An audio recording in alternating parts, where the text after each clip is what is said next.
ProLeadership is a nonprofit organization established in the United States, in Maryland State, in 2009.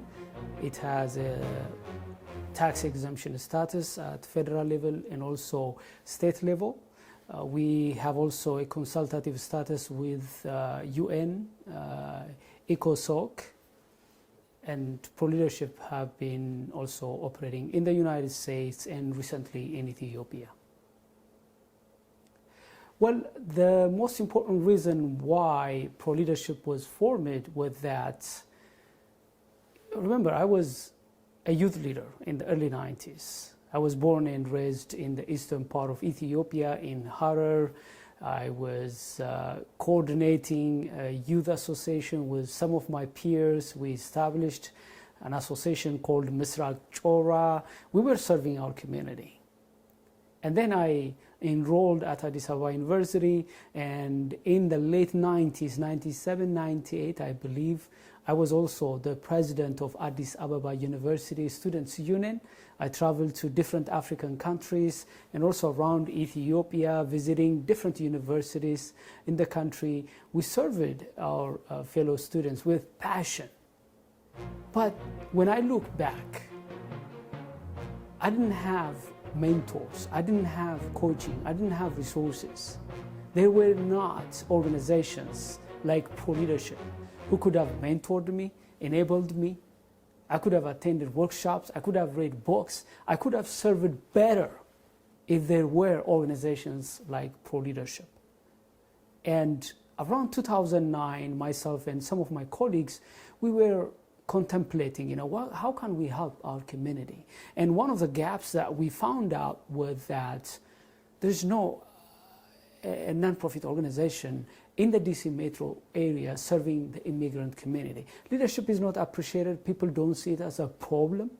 People see, for example, homelessness as a problem, health as a problem, finance as a problem. But the lack of leadership was not perceived as a challenge. So we said, you know what, we can establish a nonprofit organization and then empower the immigrant community in the DC metro area. That's how ProLeadership was formed almost a decade ago. Well, at that time, we were not known very well. We just started. We couldn't be able to reach a lot of people outside of the DC metro area, but we achieved something. Since 2009 up to now, we've been arranging annual leadership conferences. We arranged workshops. We had mentoring programs. We had also some coachings, community services by appearing into different platforms, by sharing some leadership insights, tools, and models, and so on. So we've been serving our community in the DC metro area in the area of leadership. Well, our expansion to Ethiopia came about, I would say, 3 years ago. Around 3 years ago, some of my mentors, some of my colleagues, some of my friends, they almost came up to me and told me that, Assegid, now you are an expert in the area of leadership. You have your own doctoral degree in strategic leadership. You empower, you coach and mentor and facilitate workshops in government agencies and major corporations in America.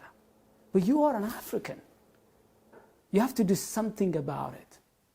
And they were arguing that I could become a good bridge between Africa and the United States. They told me that you can serve American audiences if you bring some insights, nuggets from African leadership.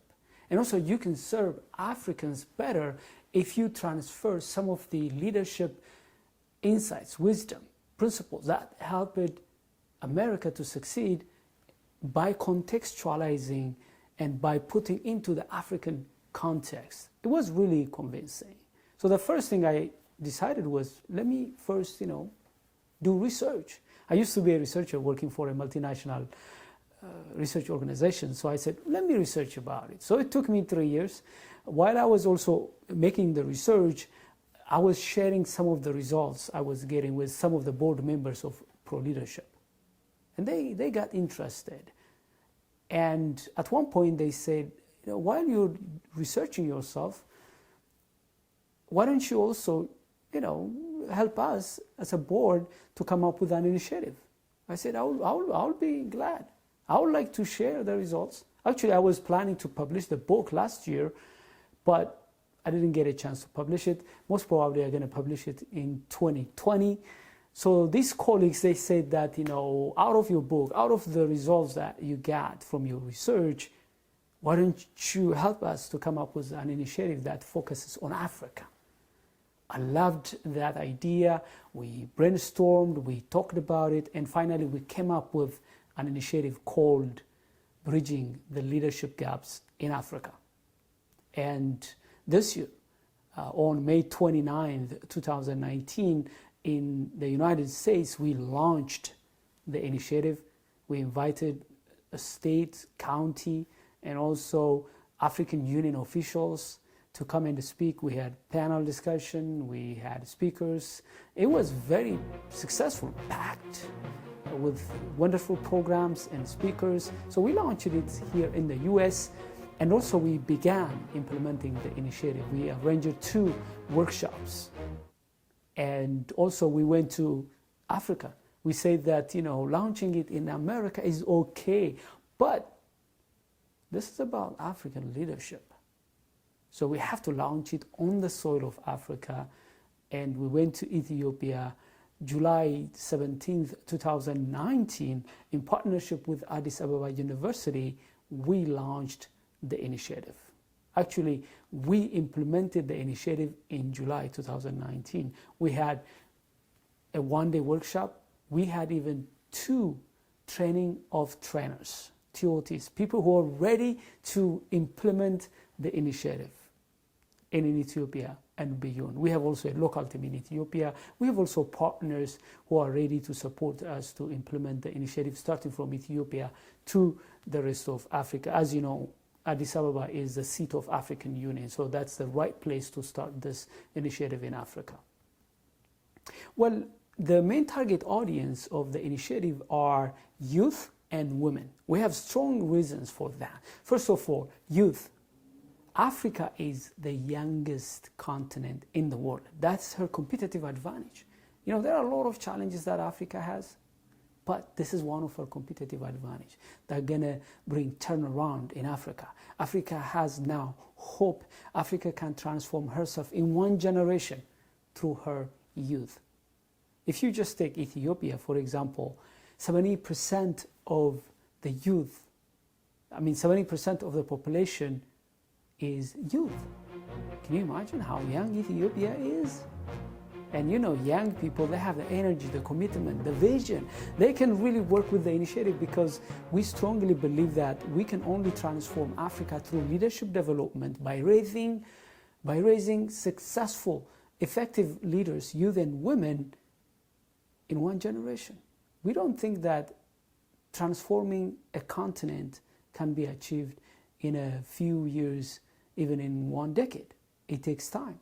We've learned from experience. Other continents, they succeeded. Other countries, they succeeded by investing on their people, and it took them at least a decade or more. So we're going to follow the same kind of approach, where we're not short-sighted. We're not just, believing that transforming Africa can happen in 1 year, 1 month, or by providing 1-day leadership trainings. We don't believe in that. The second target audience of this initiative are women. Women constitute more than half of any community, and Africa is not exceptional. If we have women and then youth, our chance to succeed in transforming Africa in 1 generation is very high. Well, you're right. I fully understand that. It's very hard, because so far we have a lot of leadership programs, leadership trainings, and so on. And we don't believe just providing leadership trainings, especially one-day leadership training, gonna solve the leadership gaps. We don't think we can bridge the leadership gap by providing trainings. Leadership, you can't train leadership. People have to practice.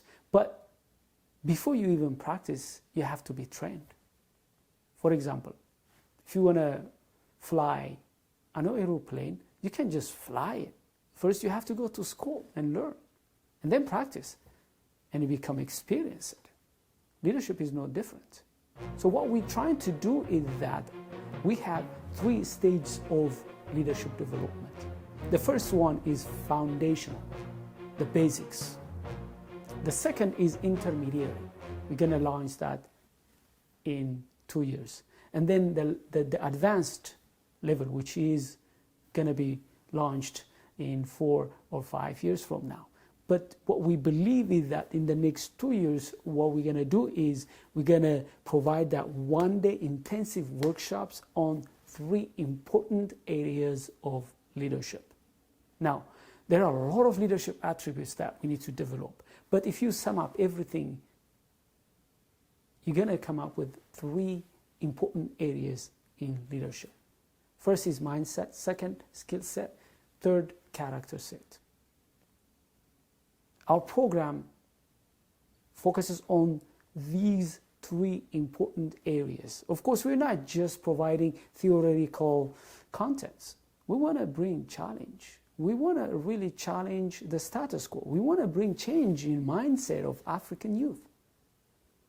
We want to equip the African youth with the necessary leadership competencies. Now, when we talk about mindset, skill set, and character, we know it has been there, this discussion about leadership and the importance of mindset and skill set and character. But we have a different approach. Now, Africa, to go to the next level, the mindset of our youth has to go to the next level. We want to challenge the status quo. We want to create independent, resilient, innovative, self-reliant generation. That requires reconfiguring the mindset of our youth. And skill set in Africa, in many countries in Africa, the focus is technical skills. We have a lot of technology experts. We have a lot of science experts. We focus on technical expertise and skills. These are very important. But the data shows that success in leadership is dependent on soft skills. The ability to manage self, your time, your people, the ability to communicate, to turn conflicts into opportunities, the ability to negotiate, and so on. We have a lot of problems in Africa, partly because of lack of communication. We don't communicate. Conflicts come because of lack of dialogue, discussion, negotiation. So we want to raise a new generation which has these important skills. We also want to really bring turnaround in the area of character. You see, corruption is prevalent. Nepotism, favoritism, a lot of wrong things are going on in some parts of Africa. We want to raise a generation that detests this corruption, detests this favoritism, a generation that works hard, a generation that believes in merit. So by focusing in these 3 areas, we provide leadership workshops, but we don't stop there. We have a cohort system. Now, these graduates are going to come together every month to grow together.